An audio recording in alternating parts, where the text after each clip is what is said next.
दोस्तों नमस्कार। मैं अनिल मिश्र राष्ट्रीय कल्चर से राष्ट्रीय कल्चर परिवार की तरफ से आज आपको नाग पंचमी पर्व की हार्दिक शुभकामनाएं देता हूं। और आज हमारे मध्य प्रदेश में अवंतिका नगरी में यानी उज्जैन में महाकालेश्वर मंदिर का जो सबसे ऊपर का तल है उसमें एक अद्भुत मंदिर है, चंद्रमौलेश्वर मंदिर, जो साल के 12 महीने में सिर्फ आज के दिन ही खुलता है दिन भर दर्शन के लिए। बाकी 364 दिन वो बंद रहता है, मंदिर बंद रखा जाता है।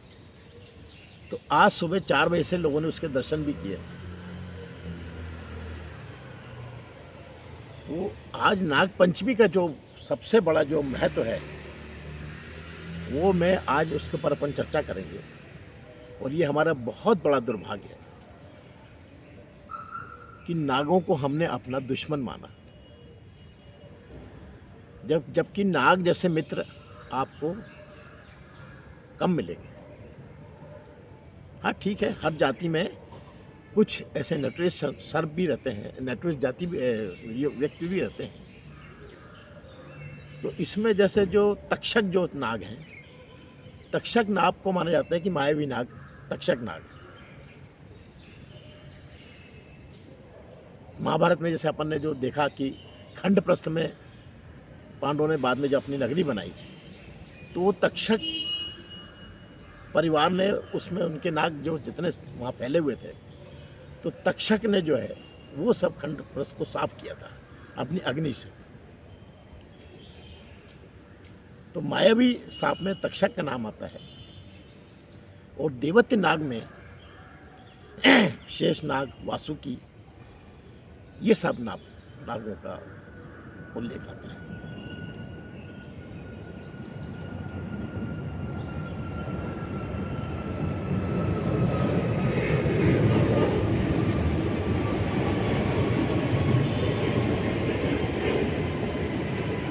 आप बोलेंगे कि मेरी अचानक में म्यूट कैसे हो गया? म्यूट इसलिए हो गया क्योंकि मैं हूँ विमान नगर में और यहाँ पे बड़े बड़े जेट निकलते हैं, विमान नगर पुणे। तो जेट के कारण वो कितने भी अच्छा आप साउंड प्रूफ करो, लेकिन मैं उसमें कहीं ना कहीं उनका वायलेंस आ जाता है। चलिए, तो मैं बता रहा था कि ये दोस्त कैसे हैं। नाग दोस्त ऐसे हैं कि ज़मीन को पोरस करने में नागों का बहुत बड़ा हाथ है, क्योंकि बिल में रहते हैं अंदर। तो अपना जब बिल बनाते हैं, उस बिल के कारण जो है खेती की ज़मीन बनती है, हल के का काम करते हैं वो नाग। दूसरे, वो चूहे को खा जाते हैं। तो जितनी ये जातियाँ ऐसी हैं जो वो खा जाते हैं वो नाग मांसाहारी लोगों में बड़ी ये मिथक है कि नाग दूध पीते हैं। नाग दूध नहीं पीता। ये सबसे बड़ा मिथक है कि नाग दूध पीता है। हाँ, ये जरूर है कि नाग दूध जो है नागों पे चढ़ाया जाता है, ये भी सत्य है, लेकिन पीते नहीं है वो। ठीक वैसे ही जैसे हम शिव जी को चढ़ाते हैं अभिषेक के लिए, तो नागों का भी अभिषेक जो है ये अस्तिक मुनि ने किया था। क्यों किया था? क्योंकि एक नाग सर्प यज्ञ चालू किया था जन्मेजय ने। जब उनके पिता को, आपने भागवत की कथा सुनी है ना, कि तक्षक नाग ने राजा को डसा, परीक्षित राजा को डसा। तो जब ये वृत्तांत जमजे को पता लगा, तो उसने नाग जाति से बदला लेने के लिए कि तुमने मेरे पिता को मारा, निर्दोष पिता को मारा,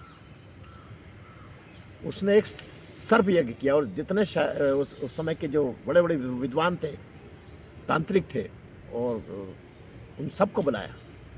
और यक्ष ने वो अपने जमजे ने वो यज्ञ कराया जिसमें सांप की आहुतियाँ डलना चालू हुई। और जब सांप की आहुति डलना चालू हुई तो सबसे पहले घबराया तक्षक, क्योंकि तक्षक ने ये काम किया था। उन्होंने वरदान दिया था, सिंगी ऋषि ने श्राप दिया था परीक्षित को कि तुमको तक्षक नाग काट लेगा, क्योंकि तुमने मेरे गले में सर्प डालकर, मेरे पिता के गले में सर्प डालकर और मेरा जो है अपमान किया, मेरे पिता का अपमान किया। ये संगी के श्राप था। तो हम जो भागवत कथा सुनते हैं कि भागवत कथा में परीक्षित को तक्षक ने डांसा, तो वही तक्षक क्या बदला लेने के लिए जन्मजय ने जो है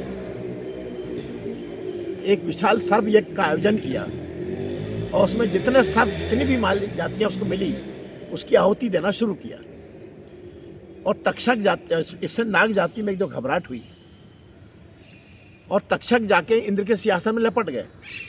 लेकिन मंत्रों का वेग इतना तेज था कि इंद्र का सिंहासन भी यज्ञ वेदी की तरफ बढ़ने लगा और घबराकर इंद्र ने तक्षक को साथ लिया और ले गए भगवान विष्णु के पास और भगवान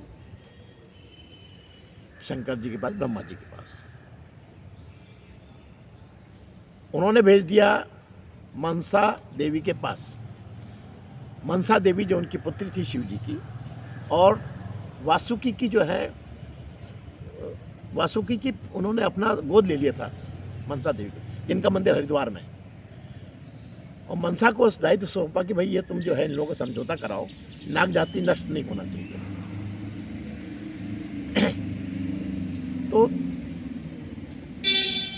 वहाँ पर जो है उनके जो बेटे थे, मनसा के जो बेटे थे अस्तिक मुनि, अस्तिक मुनि ने जाकर नागों का और जन्मजय का समझौता कराया और जन्मजय को बहुत मनाया, समझाया कि नाग जाति का विनाश करने से कुछ नहीं होगा। उनके दुष्परिणाम बताए कि इससे कैसे कैसे जो आपकी जो इन्वायरमेंट है उसको नुकसान पहुंचेगा। तो दोनों के बीच में समझौता हुआ और नाग जाति ने अस्तिक मुनि को यह आश्वासन दिया कि जहाँ भी आपका नाम रहेगा हम वहाँ पर कभी नहीं जाएंगे, और वैसे भी हम किसी को नहीं काटते हैं, कोई जब तक हमको डिस्टर्ब ना करे, जब तक कोई हमको छेड़ेगा नहीं हम किसी को नहीं काटेंगे।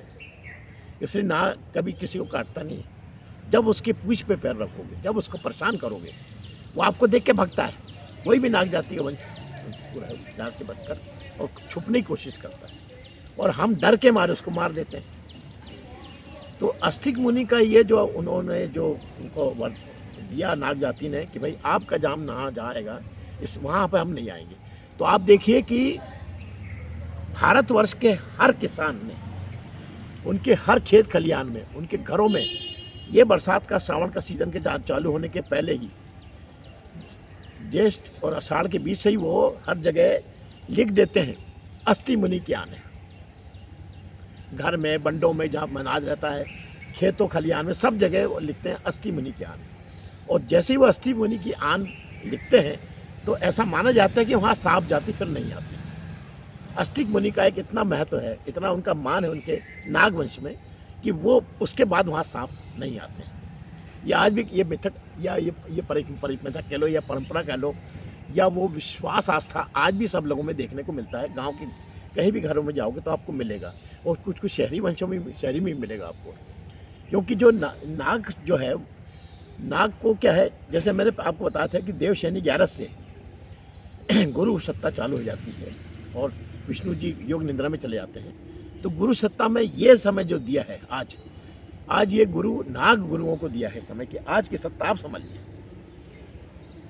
तो उनके जो वंशज हैं, मतलब उनके जो शिष्य थे, नागवंशी भी जो है शिष्य जो हैं वो उनका जो है परिपालन करते हैं, उनका संरक्षण संवर्धन में उनका सहयोग करते हैं। तो नागवंशी भी बहुत हैं पूरे वर्ल्ड में। नागालैंड नागवंशियों का माना जाता है, नागपुर अपने यहाँ, नागदा, ये सब जो है वो शहर हैं जहाँ पे कि नाग के कारण फेमस हुए हैं। और इनके गुरुओं के बारे में मैं आपको बता दूँ, इनका भी एक गुरु है जो नागों के बारे में संपूर्ण वेलफेयर की उनके पास पूरे ग्रंथ है, उनके पास पूरा ज्ञान है। वो कहलाते हैं गोगमनी। मैंने आपको बताया था कि दत्तात्रेय के 9 नाथ थे, तो 9 नाथ में गोगा मुनि भी शामिल है। मध्य प्रदेश के 2 गुरु हैं, गोगा और दूसरे ये भरतरी उज्जैन वाले, ये 2 भी इसमें शामिल हैं। बाकी गोरक्षनाथ, मत्स्येंद्रनाथ, जलंधरनाथ, चौरंगीनाथ, यवननाथ, चरपटनाथ, कृष्णानाथ, जलंधरनाथ, ये तो है ही उसमें। तो ऐसे इन गुरुओं का एक तो भाग ये आ गया। दूसरा भाग, मतलब इसमें ये शब्द होगा कि दूध नहीं पीते। हाँ, बात हो रही थी कि उस समय अस्तिक मुनि ने जब ये समझौता हुआ और जो जले हुए सांप थे उनको सबको उन्होंने जन्मे से वो सारे ऋषि मुनि से उनका अभिषेक कराया, और अभिषेक करा के ये तय किया गया कि ये जो दिन है, जिस दिन इनको जलाया गया यज्ञ, यही दिन है, इसी को नाग पंचमी के रूप में पूरा विश्व मनाएगा। और उसमें ये जो है इस प्रकार से दूध से अभिषेक किया जाएगा। अब वो मिथक बन के हम दूध का कटोरा रख लेंगे उनके पास कि दूध का कटोरा आप पी लो। दूध नहीं पीता सांप, सांप जो है नाग जाती है, वहाँ मांसाहारी जाती है, वो कीड़े चूहे मेंढक, इसी ये उनका भोजन है। अब इसका जो एक आपको ज्योतिषिक वो इस प्रास्पेक्ट भी बताता हूँ मैं। जैसे हमको मालूम है कि शेषनाग के ऊपर विष्णु जी विराजमान है, यानी वो उनकी प्रिय नाग में आते हैं। वासुकी शिव जी के गले में है, और ऐसे ही एक नाग जो विशैला था, कालिया, उसके ऊपर कृष्ण जी ने नृत्य किया। तो ऐसे ये कुछ प्रिय सर्प इन लोगों के थे, भगवानों के। तो मतलब इसमें से जो 12 जो विशेष नाग जो होते हैं, उसमें से ज़्यादातर नाग जो है 6 नाग 7 नाग तो बिल्कुल देवत्व वाले माने जाते हैं, जिसमें देवदत्त भी नाम शामिल है, शंखपाल नाम शामिल है, पुरकटक नाम शामिल है, और ये मैंने आपको बताया ये तक्षक नाम है, शेषनाग हैं। तो ये जो नाम है, तो ये ज्योतिषी विद्या में हम जो है सबसे नीचे हम मानते हैं तक्षक नाग को, यानी जो बहुत विशैला माना जाता है। तो हमारी जो ज्योतिषी की भाषा में जो स्पाइनल कार्ड है, स्पाइनल कार्ड क्या होता है कि वो ऐसी कॉइल में मुड़ी रहती है जहाँ पे मूलाधार चक्र रहता है। तो वो जो मूलाधार चक्र की जो स्पाइनल कार्ड वाली जो रीढ़ की हड्डी की जो हड्डी है, वहाँ से हम मानते हैं कि ये विष है, ये कम विष वाली है, ये ज़्यादा विष वाली है। और इसके ऊपर की 12 गुड़ियाँ रहती हैं अपने इसमें यू स्टाइल के ऊपर स्पाइनल कार्ड में। तो 12 गुड़ियाँ 12 नाग के प्रतीक हैं, जिसमें सबसे ऊपर जाकर जो है आपको पवित्र नाग मिलते हैं। जितने पवित्र देवत्र नाग वाले जो है ऊपर चढ़ते हैं, यहाँ तक 12 नाग तक यहाँ तक आएंगे। इसलिए अपन जो कहते हैं ना, ये विशुद्धि चक्र जो कहते हैं, यहाँ पर विशुद्धि चक्र है और ये मूलाधार चक्र है। तो इसके बीच में आप अपनी ऊर्जा को अपन चढ़ाते हैं, मतलब अपने विष का समन करते करते अपन अपने ध्यान को यहाँ तक चढ़ाते हैं, जो आपके जो चक्र हैं उनके माध्यम से। और ये जो स्पाइनल कार्ड जो माना गया, यहाँ माना गया कि ये विष जैसे अपन ध्यान ऊपर बढ़ाते हैं तो हमारी ईड़ा पिंगला नाली से विशुद्धि चक्र के माध्यम से अशुद्धि निकलती जाती है और शुद्धता आती जाती है, और हम अपने सुषुम्ना नाड़ी में अपन प्रवेश करते हैं। तो ये नाग के ये जो है ये गुड़िया जो है ये प्रतीक है कि विषैले नाग के क्रम के हिसाब से ऊपर जाएंगे तो नागों का विष कम होता जाएगा। तो जैसे जैसे हम तपस्या करेंगे, जैसे जैसे हम अपने मन को अच्छा करेंगे, हमारे अंदर का विष निकलता जाएगा। आप बोलेंगे विष आया कहाँ से? तो विष तो इसलिए आता है क्योंकि हमको यहाँ पे जो ज़मीन पे डाला गया है उसके साथ में आपको 5 कर्मेंद्रियाँ, 5 ज्ञानेंद्रियाँ और 5 तत्व और तमोगुण सत्वगुण रजोगुण ये सब चीज़ें आपको उसमें सम्मिश्र करके भेजी गई है कि और आपको छोड़ दिया गया है इस युग में कि आप यहाँ पर अपने हिसाब से कर्म कर पॉइजन आपको दे दिए हैं। अब इस पॉइजन को हटाइए और अपने आप को इंसान बनाते हुए ऊपर चढ़िए। और अगर आप जानवर बन के नीचे चढ़ेंगे तो फिर जैसे दोदान हत्यारे हैं, चोर हैं, डकैत हैं, वो फिर नीचे तल माना जाता है, नीचे तल। तो जितने जो विषैले सांप माना गया, जैसे अपन बोलते हैं ना 14 लोक होते हैं, तो पृथ्वी लोक के नीचे जो हैं तल, तलातल, वितल, सुलतल, रसातल, तो इसमें वितल में जो है ये इन नागों का स्थान ब्रह्मा जी ने दिया है। तो मैं बता रहा था कि ज्योतिष में ये माना जाता है कि आप और तंत्र विद्या में कि आप जो है ध्यान लगाकर मूलाधार चक्र से जब ऊपर चढ़ते हैं तो ये 12 गुड़िया में 12 जो विष के प्रतीक है, ये इसका समन आपको करना है अपने तपस्या से, अपने सद्भाव से, अपने मन को शुद्ध करके, अब सबका भलाई का काम करके, और ईर्ष्या द्वेष और जितने जो बुरे संस्कार हैं उनको समित करके। एक तो इसका तंत्र का एक ये हिसाब है। दूसरा ये होता है कि एक आपको बताता हूँ कि काल सर्प योग। तो काल सर्प योग जो है ये भी नाग से जुड़ा हुआ मामला है।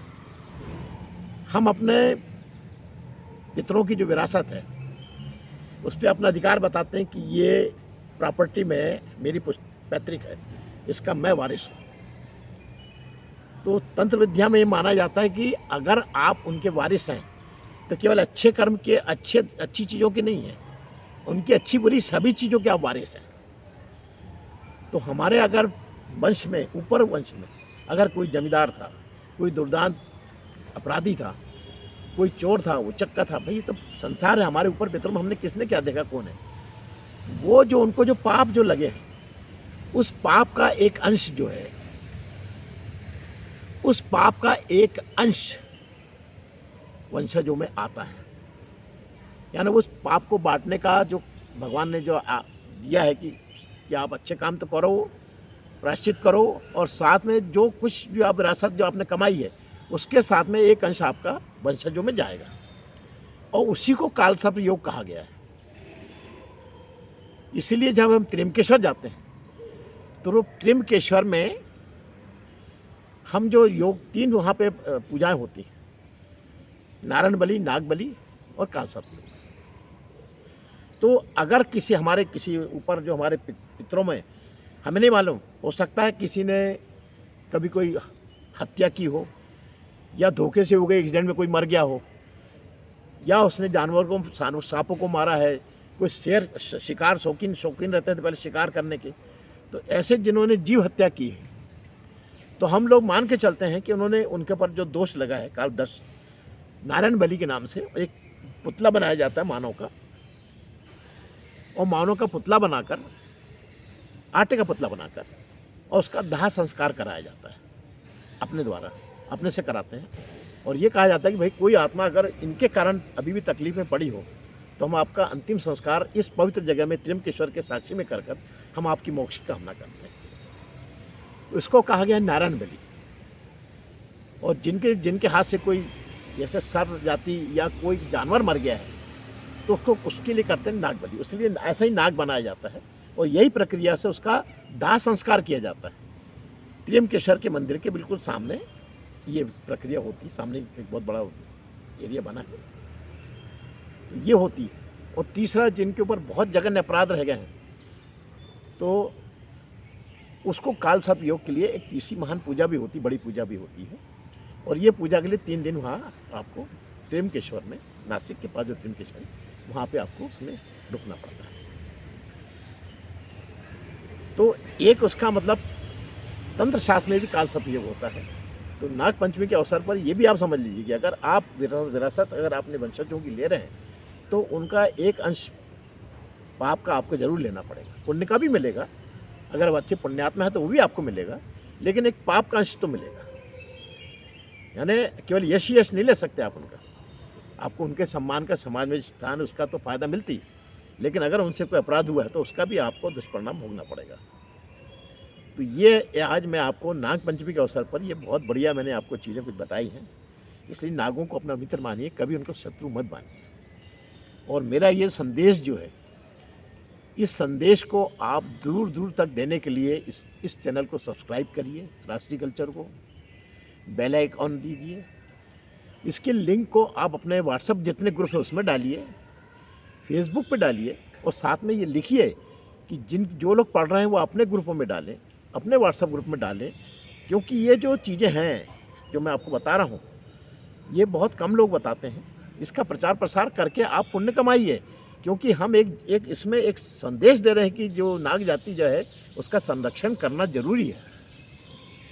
ये हमारे एनवायरनमेंट के लिए, इकोसिस्टम के लिए बहुत ज़रूरी है। तो ये संदेश घर घर तक पहुंचाने के लिए आप इसको, ये जो जिस मेथड से कह रहा हूँ कि आप व्हाट्सएप ग्रुप में इसका लिंक डालिए, और साथ में ये भी कमेंट डालिए कि इसको अपने जो लोग देख रहे हैं वो अपने व्हाट्सएप ग्रुप में डालें, फेसबुक में डालिए। उनसे बोलिए कि आप अपने फेसबुक में सब लोग जो देख रहे हैं वो डालें, जिससे इस चीज़ का प्रचार प्रसार ज़्यादा हो। 1 से 100, 1000, 100 से 1000, 1000 से 10,000, 10,000 से 10 लाख, जितने ज़्यादा लोगों में ये चीज़ जाएगी उतना सबका वेलफेयर होगा। इसी भावना के साथ मैं पंडित अनिल मिश्र, राष्ट्रीय कल्चर से।